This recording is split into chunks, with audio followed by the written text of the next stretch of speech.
नमस्कार साथियों। और मैं अरुण श्रीवास्तव।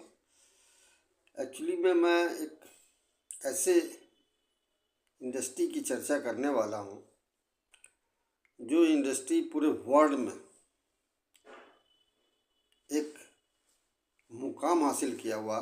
उस इंडस्ट्री के बारे में आपको डिटेल में धीरे धीरे मैं जानकारी दूंगा और भारतवर्ष में इसका क्या रुख है, कैसे ये आगे बढ़ रहा है, भारत सरकार का क्या रोल है, सारी जानकारी इस पे दूंगा। तो सबसे पहले मैं पूरे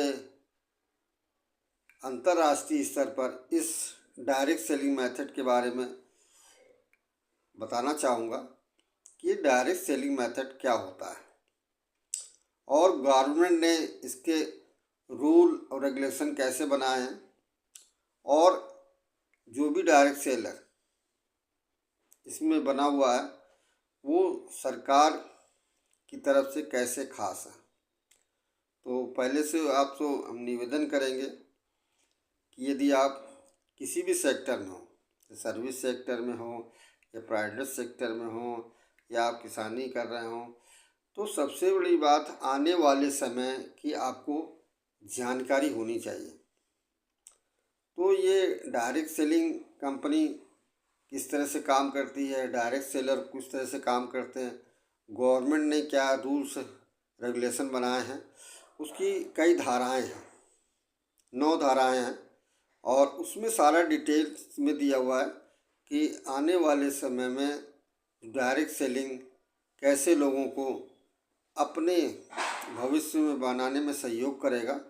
तो इस डायरेक्ट सेलिंग की गाइडलाइन को आप विशेष रूप से अध्ययन करिए, चाहे गूगल से सर्च कर लें, चाहे यूट्यूब में सर्च कर लें। सर्च करने के बाद इसको विधिवत पढ़िए। तो आपको जो भी लोग जॉब के लोग हैं, जो थोड़ा सा इंटेलिजेंट हैं यानी पढ़े लिखे लोग हैं, वो इस गाइडलाइन को ज़रूर पढ़ें।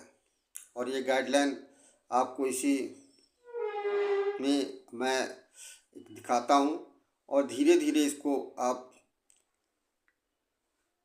रोक रोक कर पढ़िए और पढ़ने के बाद फिर मैं आपसे बात।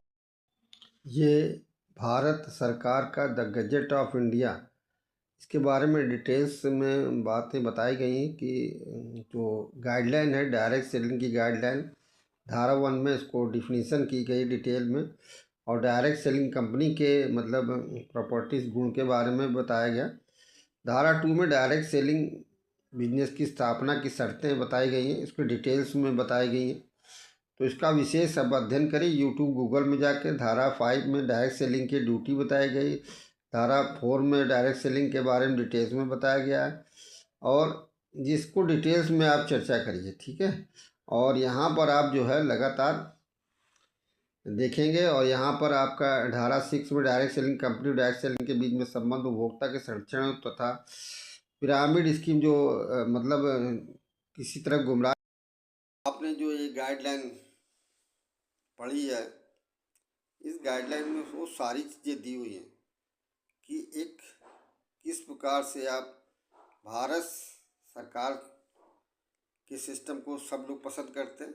भारत सरकार ने जब कि जॉब को लोग बहुत ज़्यादा पसंद करते हैं और भारत सरकार के सिस्टम को लोगों ने पसंद किया है कि उनके जॉब को, सर्विस को बहुत पसंद करते हैं। ये बात क्लियर है और मैं थोड़ा सा प्रकाश डालूंगा और फिर नए वीडियो में लाऊंगा भी।